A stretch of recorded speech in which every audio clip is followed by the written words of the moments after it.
తీవ్ర వాయుగుండం ప్రభావంతో శ్రీకాకుళం జిల్లాలోని పలు మండలాలు అతలాకుతలమయ్యాయి. వాయుగుండం ఎఫెక్ట్తో పాటు ఎగువన ఒడిశాలో కురుస్తున్న వర్షాలతో వంశధారకు వరద నీరు పోటెత్తుతోంది. దీంతో హిరమండలం, కొత్తూరులోని పలు గ్రామాలు జల దిగ్బంధంలో చిక్కుకున్నాయి. కొత్తూరు మండలం పెనుకోటివాడ గ్రామం చుట్టూ భారీగా వరద నీరు చుట్టుముట్టింది. మాతల వెళ్లే రహదారిపైకి వరద చేరడంతో సమీప గ్రామాల నుండి రాకపోకలు నిలిచిపోయాయి. పొలాలగు మండలం సుసారం గ్రామం జల దిగ్బంధంలో చిక్కుకుంది. గ్రామంలోని శ్రీ కనకదుర్గ అమ్మవారి ఆలయాన్ని ముంచెత్తింది.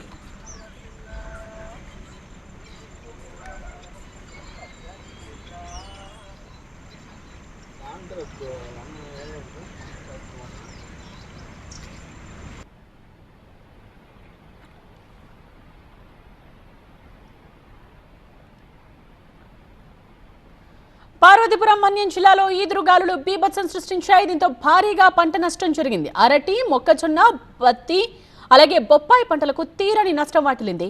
పాచిపెంట, సాలూరు మండలాల్లో అరటి, బొప్పాయి నేల కురిగింది. గాలి దుమారానికి వందల ఎకరాల పంటలు ధ్వంసం అవ్వడంతో రైతులు లబోదిబోమంటున్నారు.